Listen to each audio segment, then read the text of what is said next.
हर खबर पर होगी आपकी पकड़। डाउनलोड कीजिए एबीपी लाइव ऐप। देखिए, कोरोना काल में महाराष्ट्र की जो राजनीति है वो गर्म है। दरअसल कल हुआ ये कि शरद पवार एनसीपी के जो प्रमुख हैं उन्होंने पहले राज्यपाल से, उसके बाद उद्धव ठाकरे से मुलाकात की है। बीजेपी ने राष्ट्रपति शासन की मांग लगा दी। शिवसेना कह रही है कि सरकार को किसी तरीके का कोई खतरा नहीं। तो कुल मिलाकर महाराष्ट्र की सियासत में ये जबरदस्त राजनीतिक सुगबुगाहट जो तेज है। बीजेपी की तरफ से प्रदेश में राष्ट्रपति शासन लगाने की मांग, शरद पवार की राज्यपाल से मुलाकात और इस सब के बीच शिवसेना का बयान कि सरकार को किसी तरीके का कोई खतरा है नहीं।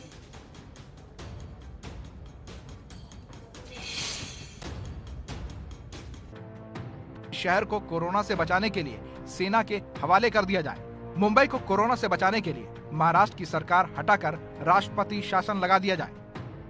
कारण हे सरकार उपाययोजना करू शकत नाही, प्राण वाचू शकत नाही, पूर्ण फेल्युअर सरकार आहे, यांची क्षमता नाही। या सरकारची कोरोनाशी सामना करायची क्षमता नसल्याने हे सरकारला आता नारळ द्यावा आणि राष्ट्रपती राजवट आणावी। महाराष्ट्र के राज्यपाल भगत सिंह कोश्यारी से मुलाकात के बाद राणे ने सेना बुलाने की बात भी कही है आणि म्हणून माननीय राज्यपालांनी या सरकारचा विचार करावा आणि परिस्थिती आरोग्याच्या दृष्टीने रुग्णांना सेवा देऊन त्यांचे प्राण वाचवण्याच्या दृष्टीने उपाययोजना करावी, त्यासाठी एक सूचना केली। महानगरपालिका आणि राज्य शासनाचे हॉस्पिटल आहे ती लष्कराच्या ताब्यात द्यावी। हालात बहुत खराब है, लेकिन क्या राष्ट्रपति शासन और सेना लगाने से कोरोना पर कंट्रोल हो सकता है? क्योंकि मुंबई जैसे और उससे खराब हालात दुनिया के कई शहरों में है, लेकिन वहां ना तो राष्ट्रपति शासन जैसी कोई व्यवस्था आई, ना ही सेना लगाई गई। तो फिर महाराष्ट्र में राजनेताओं ने ये मांग क्यों उठाई? शिवसेना ने इस पर अभी प्रतिक्रिया नहीं दी, लेकिन कांग्रेस ने जरूर पलटवार कर दिया है। वो बर्दाश्त नहीं कर पा रहे कि सत्ता से बाहर क्यों हैं और दूसरे लोग सत्ता में क्यों बैठे हैं, इसलिए उन्हें प्रेसिडेंट रूल महाराष्ट्र के अंदर चाहिए। ये एक मजाक है लोकतंत्र के साथ और उनकी बात पे कोई तवज्जो देने वाला नहीं है। मुंबई में कोरोना का कहर हर दिन बढ़ रहा है, लेकिन अभी भी नेता कभी अस्पताल और कभी प्रवासियों की घर वापसी को लेकर लड़े जा रहे हैं। संकट का वक्त है, इसलिए जनता को बचाने के लिए राजनीति नहीं, रक्षा नीति चाहिए। और इस बीच देखिए, संजय राउत की तरफ से ट्वीट किया गया है। शिवसेना के प्रवक्ता हैं, सांसद हैं संजय राउत। उन्होंने ट्वीट में कहा है, कल शरद पवार और महाराष्ट्र के मुख्यमंत्री उद्धव ठाकरे के बीच मुलाकात हुई। आगे अपनी इस ट्वीट में संजय राउत लिखते हैं, करीब 1.5 घंटे तक दोनों नेताओं के बीच बात हुई है। सरकार के अस्थिरता की खबरें फैलाने वालों के पेट में दर्द है, सरकार पूरी तरह से स्थिर है। ये संजय राउत का ट्वीट। कह रहे हैं कि सरकार पूरी तरीके से स्थिर है। जो लोग खबरें फैला रहे हैं सरकार की अस्थिरता की, वो झूठी खबरें हैं। और अब ब्रेकिंग न्यूज इस समय की, शाम 4 बजे फडणवीस की प्रेस कॉन्फ्रेंस होनी है। देवेंद्र फडणवीस, पूर्व मुख्यमंत्री महाराष्ट्र के, बीजेपी के नेता, आज शाम 4 बजे प्रेस कॉन्फ्रेंस करेंगे। हम सीधे रुख करते हैं, मेरे साथ इस समय वरिष्ठ पत्रकार अशोक वानखेड़े मौजूद हैं। अशोक वानखेड़े, क्या लग रहा है, उद्धव सरकार के इस समय मुश्किल में नजर आ रही है? नहीं, मुझे तो नहीं लगता सरकार मुश्किल में नजर आ रही है, क्योंकि कोरोना की वजह से सरकार जाए ऐसा नहीं लगता। क्योंकि कोरोना की जो हालत महाराष्ट्र में है उससे ज्यादा घटिया हालत और गुजरात में है। गुजरात में तो हाईकोर्ट ने तक यह कह दिया कि वहां अस्पतालों की स्थिति काल कोठरी से कम नहीं। तो पूरे देश में स्थिति है। आज दिल्ली में स्थिति बहुत भयावह है, आंकड़ा लाखों के पार जा चुका है और यह आंकड़ा निरंतर बढ़ेगा, ऐसे सभी लोग कह रहे हैं। सरकार भी कह रही है कि आंकड़ा बढ़ रहा है। ऐसे में सवाल यह है कि किसी सरकार को आज डिस्टेबल करके, और यदि बीजेपी की वहां भारतीय महाराष्ट्र की यूनिट ये कह रही है कि आर्मी के हवाले कर दे, तो मुझे ये समझ में नहीं आता कि आर्मी यदि आती है कल महाराष्ट्र टेक ओवर करती है, तो क्या बम्बई का ज्योग्राफिया बदलेगा? क्या जो भूगोल है उसका वो तो नहीं बदलेगा। बॉम्बे की शहर की संरचना ऐसी है, एक तरफ पहाड़ी एक तरफ समुद्र, एक छोटे से पट्टी में बॉम्बे बसा हुआ है और पूरे देश के लोग बॉम्बे में पहुंचे हुए हैं। ऐसे में बॉम्बे में हाई राइज ज्यादा है, बॉम्बे में जगह की बहुत किल्लत है, बॉम्बे में सोशल डिस्टेंसिंग या फिजिकल डिस्टेंसिंग जैसी चीज बहुत मुश्किल है। देखिए, आप जो बात कह रहे हैं, लड़ाई लड़ रही है, आप जो बात कह रहे हैं अशोक वानखेड़े, आप जो बात कह रहे हैं वो फैक्ट्स पर आधारित बात कह रहे हैं। लेकिन मेरा सवाल आपसे ये है कि साहब, जिस तरीके से राजनीति गर्मा रही है, आपने यहां पर गुजरात का एग्जाम्पल दिया, आपने यहां पर दिल्ली का एग्जाम्पल दिया, और पूरे देश के लिए जो अलग अलग रिसर्चेस हैं वो यही बता रही हैं कि अभी तो जून जुलाई में पीक आना बाकी है। लेकिन फिर इस सब के बीच, इन हालात को देखते हुए, महाराष्ट्र के अंदर जो बीजेपी की तरफ से राष्ट्रपति शासन लगाने की मांग की जा रही है, जो बीजेपी की तरफ से सेना बुलाने की मांग की जा रही है, ये क्या लग रहा है? क्या बीजेपी अपने लिए गड्ढा खोद रही है? ये नहीं, गड्ढा खोद नहीं रही है। प्रधानमंत्री की जो बार बार अपील है, सबको मिलकर इस कोरोना की लड़ाई लड़नी पड़ेगी, सबको साथ लेके आना पड़ेगा। भारतीय जनता पार्टी ने अभी तक राष्ट्रपति शासन बंगाल में नहीं माना, जहां जहां बीजेपी की सरकार, ऐसा नहीं कि सिर्फ महाराष्ट्र में ही नॉन बीजेपी की सरकार है, पंजाब में है, राजस्थान में है, यहां अभी तक राष्ट्रपति शासन नहीं मांगा। राजस्थान में भी स्थिति खराब है, पंजाब में भी स्थिति खराब थी, लेकिन मुझे लगता है कि वहां की बीजेपी कम से कम कोरोना की लड़ाई की लड़ने के लिए सब साथ में आ रहे हैं। जिस हिसाब से राजनीति महाराष्ट्र में हो रही है, बार बार हमले प्रति हमले हो रहे हैं, वहां से लगता है कि कहीं ना कहीं सत्ता में आने की ज्यादा लालच है, इससे कि महाराष्ट्र को कोरोना मुक्त करने की। नहीं, सत्ता में आने का लालच है तो कहीं ना कोई मौका नजर आ रहा होगा ना बीजेपी को, जिसे भुनाने के लिए बीजेपी की तरफ से राष्ट्रपति शासन महाराष्ट्र में लगाने की मांग की जा रही है। मैं इस पर आपके पास आऊंगी, पहले जरा जल्दी से हम लिए चलते हैं दर्शकों को। आप देख सकते हैं मेरे साथ मेरे सहयोगी गणेश ठाकुर भी इस समय मौजूद है। गणेश, ये राजनीतिक खींचतान जो महाराष्ट्र में देखने के लिए मिल रही है, कैसे समझा जाए इसे? जी देखिए, इसका मतलब एकदम साफ है कि कहीं ना कहीं प्रयास जरूर किए जा रहे हैं कि महाराष्ट्र में सत्ता बदल हो सके। और अब की स्थिति को देखते हुए दो सवाल यहाँ उपस्थित हो रहे हैं कि क्या कांग्रेस को अलग रखकर सरकार बनाने की तरफ बीजेपी, शिवसेना और एनसीपी के साथ जारी है क्या, या फिर जो राष्ट्रपति शासन लागू करने की मांग कल खुद नारायण राणे जो बीजेपी के वरिष्ठ नेता है, उन्होंने राज्यपाल से मिलने के बाद मीडिया से कही कि हमने ये मांग की है, उसको लेकर शरद पवार और उद्धव ठाकरे के बीच 1.5 घंटे चर्चा चली क्या? ये दो मुद्दे हैं जिनको आधार बनाते हुए इस मुलाकात के मायने निकाले जा रहे हैं। कल 1.5 घंटे दोनों नेताओं के बीच बैठक हुई मातोश्री में। अमूमन अगर मातोश्री शरद पवार जाते हैं तो इसकी खबर मीडिया को मिल जाती है, लेकिन देर रात 12 बजे के बाद हमको ये जानकारी मिली कि आज शाम शरद पवार मातोश्री पहुंचे थे और 1.5 घंटे दोनों नेताओं के बीच चर्चा हुई। कोरोना की स्थिति है, शरद पवार अब तक जो भी मीटिंग करते हुए नजर आए वो वीडियो कॉन्फ्रेंसिंग या स्काइप टेक्नोलॉजी का इस्तेमाल करते हुए वो मीटिंग करते थे, लेकिन यहाँ जाकर वो मिले और सुबह ही प्रफुल्ल पटेल के साथ जाकर मिलकर राज्यपाल से वो मिले।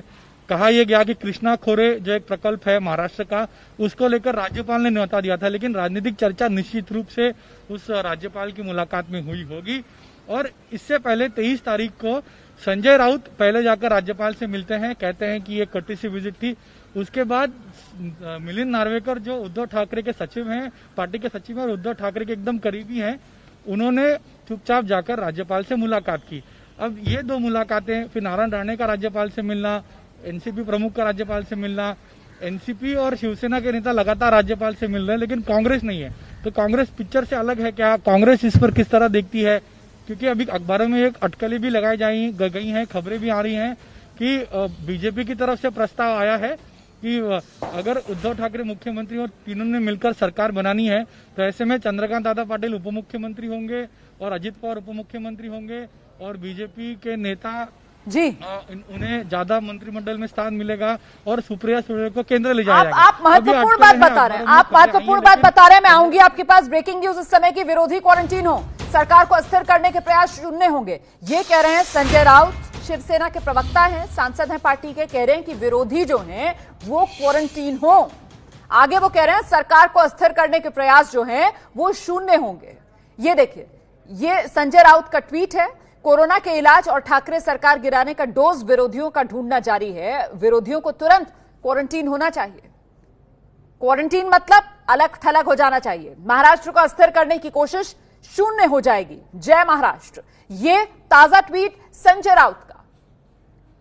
इसी पर हम लगातार चर्चा कर रहे हैं। जो राजनीतिक घमासान महाराष्ट्र में बना हुआ है, ये तो वो पोस्टरिंग है जो ट्वीट के जरिए की जा रही है संजय राउत शिवसेना की तरफ से। लेकिन यहां पर जो गणेश ठाकुर बड़ी बात कह रहे हैं, अशोक वानखेड़े जी, मुझे लगता है आपको रिएक्शन इस पर देना चाहिए सर।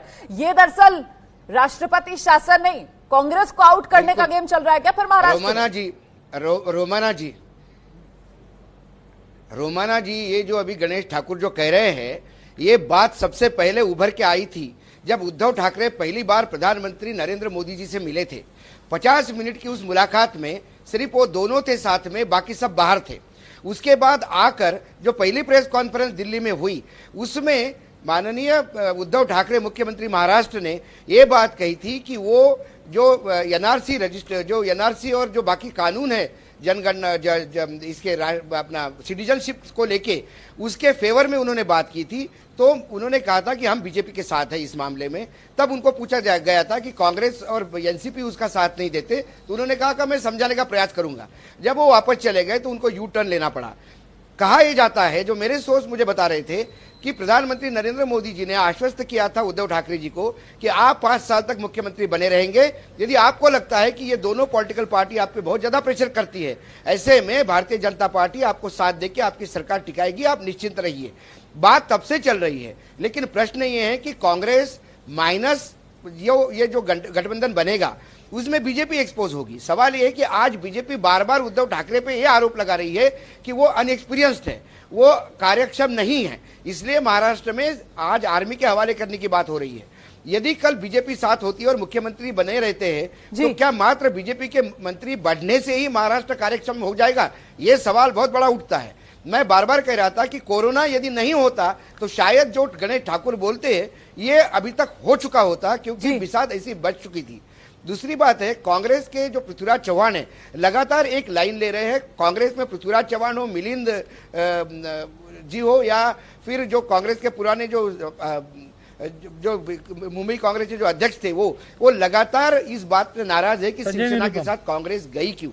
प्रश्न ये है कि उद्धव जो पृथ्वीराज चौहान बार बार आरोप लगा रहे हैं, पृथ्वीराज चौहान की कितनी हाईकमांड पे पकड़ है, ये भी समझना होगा। चलिए, आप जो बात कह रहे हैं, मुझे लगता है गणेश को यहाँ पर ले आते हैं। सर गणेश ठाकुर को यहाँ पर लेकर आते हैं ना। गणेश से जरा समझते हैं। गणेश, जो बात अशोक वानखेड़े कह रहे हैं कि मत भूलिए कोरोना काल संकट काल है, और ऐसे में इस कोरोना काल संकट काल में ये राजनीतिक उथल पुथल, क्या जनता के कटघरे में खड़े होने का डर नहीं लगेगा बीजेपी को, खासतौर से राजनीतिक दलों को, खासतौर से अगर इस तरीके की खेल खेलते हैं राजनीतिक दल तो सत्ता का?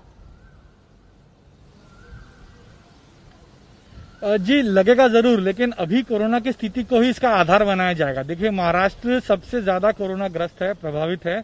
ऐसे में केंद्र की मदद अपेक्षित है। तो ये स्टैंड भी लिया जा सकता है कि केंद्र के साथ मिलकर कोरोना को भगाने के लिए या कोरोना को पूरी तरह से खत्म करने के लिए केंद्र सरकार के साथ जुड़ी है यहाँ की सरकार, ये भी स्टैंड लिया जा सकता है। लेकिन राजनीति में कुछ भी हो सकता है। देखिए, भले ही बीजेपी इसको, जैसा अशोक वानखेड़े कह रहे हैं कि बीजेपी एक्सपोज हो जाएगी, लेकिन अगर खुद शिवसेना एनसीपी मिलकर प्रस्ताव रखती है या उससे चर्चा करती है कि कोरोना के लिए एक साथ आए हैं, केंद्र से लगातार जो है एक संबंध रख के सरकार चलनी है, कोरोना पर मात करनी है, तो ये एक आधार बनाकर आगे बातचीत की जा सकती है। लेकिन आपको बता दें कि कांग्रेस फिलहाल इस पर कुछ नहीं कर रही। जैसे अशोक वानखेड़े कह रहे थे कि लगातार संजय निरुपम भी इसको विरोध कर रहे थे। संजय निरुपम तो पहले से कह रहे थे कि इस तरह एंड मोमेंट में शिवसेना उन्हें धोखा भी दे सकती है, तो शिवसेना के साथ जाना जो है कहीं ना कहीं खुद के लिए कब्र खोदने जैसा होगा। तो ये स्थिति जो है फिलहाल महाराष्ट्र की जो बनी है, वो कहीं ना कहीं अगर इसको पॉलिटिकल उठापटक अगर करनी भी होगी तो जनता के फायदे के लिए किया गया है, ऐसा ये दिखाना होगा। लेकिन अभी चलिए, तो पहले जो महाराष्ट्र में सरकार बनी थी, अशोक वानखेड़े जी, पहले महाराष्ट्र में सरकार बनी थी किसानों के हित के लिए, हमको नहीं भूलना चाहिए। और अब ये जो सारा राजनीतिक उथल पुथल होगा, ये कोरोना के संकट से प्रदेश को उबारने के लिए सर ये आधार बनाया जा रहा है, गणेश ठाकुर ये कह रहे हैं। इस पर मुझे लगता है आप टिप्पणी कीजिएगा। हम छोटे से ब्रेक के लिए यहाँ पर रुक रहे हैं, फौरन लौट रहे हैं। चर्चा हमारी लगातार जारी है। महाराष्ट्र की सियासत में क्या कोई बड़ा बदलाव होने वाला है? और अब मेरे साथ मेरे वरिष्ठ सहयोगी पंकज झा भी मौजूद है इस समय। पंकज, ये जिस तरीके से सियासी सरगर्मी महाराष्ट्र में तेज हो रही है, देखिए धोखा तो सीधे सीधे महाराष्ट्र की जनता के साथ हो रहा है, क्योंकि कोरोना काल संकट काल में भी नेताओं को अपनी राजनीति चमकाने की पड़ी है। मैं ये समझना चाहती हूं कि राजनीतिक तौर पर मौका किसके लिए यहां नजर आ रहा है पंकज? देखिए रोमाना, आपको एक बात बताना चाहता हूं कि ये जो तमाम उठापटक चल रही है मुंबई में, मेरी भी कुछ नेताओं से बातचीत हुई, इसका बहुत ज़्यादा दिल्ली कनेक्शन नहीं है। अशोक वानखेड़े भी इस बात को मानेंगे और गणेश भी कि अगर बीजेपी अगर ये सब करती है, बीजेपी का एक तबका जो लोकल लीडरशिप का है वो ये चाहता है, लेकिन उसको दिल्ली से कोई हरी झंडी नहीं मिली है। चूंकि अगर गेम पलटने की बात हो रही है, उद्धव ठाकरे को बदलने की बात हो रही है, बीजेपी को वहां बहुत कुछ मिलता नजर नहीं आ रहा है। हालांकि ये बात जरूर है कि जो गठबंधन है 3 पार्टियों के, उसमें कुछ दरारें हैं। ये शिकायत भी है कि उद्धव ठाकरे दूसरी पार्टी के जो मंत्री हैं मंत्रिमंडल में, उनसे बात नहीं करते हैं, उनसे राय मशवरा नहीं करते, बहुत शिकायतें हैं। लेकिन बात उस नौबत पहुंचेगी, इसकी गुंजाइश फिलहाल कम लग रही है। अशोक वानखेड़े, आइए, किसी बदलाव की गुंजाइश कम?